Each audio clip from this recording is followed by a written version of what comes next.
গতকাল রাত্রে খুব সুন্দর একটা রান্নার রেসিপি দেখলাম, তাই ভাবলাম আজকে ওটাই বানাই। আজকে বানাচ্ছি ডিমের পোলাও। তাই প্রথমে আমি ডিমটাকে সেদ্ধ করতে বসিয়ে দিলাম।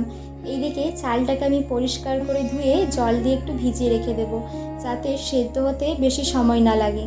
এইদিকে প্রথমে আমি আলু এবং ডিমটাকে হালকা করে ভেজে তুলে নেব। তারপর ওই তেলের মধ্যে আমি পেঁয়াজটাও ভেজে নেব। রান্নাটা একদমই সহজ এবং সিম্পল। তোমরাও চাইলে বাড়িতে একবার অবশ্যই ট্রাই করে দেখতে পারো। আমি সামান্য বেরেস্তা তুলে রাখছি শেষে দেওয়ার জন্য।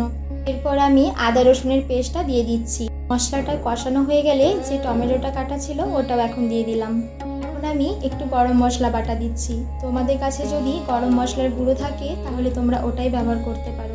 জল দিয়ে এখন আমি এটাকে সেদ্ধ হতে দিয়ে দেবো। আমি সামান্য একটু চিনি ব্যবহার করলাম স্বাদটাকে ব্যালেন্স করার জন্য। তোমাদের কাছে যদি ধনেপাতা থাকে তাহলে অবশ্যই একটু ধনেপাতা দিও, খেতে আরও ভালো লাগবে।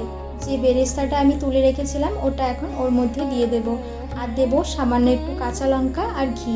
এটাকে আমি আরও কিছুক্ষণ ঢাকা দিয়ে রেস্টে রেখে দেবো, তারপর গরম গরম পরিবেশন করব।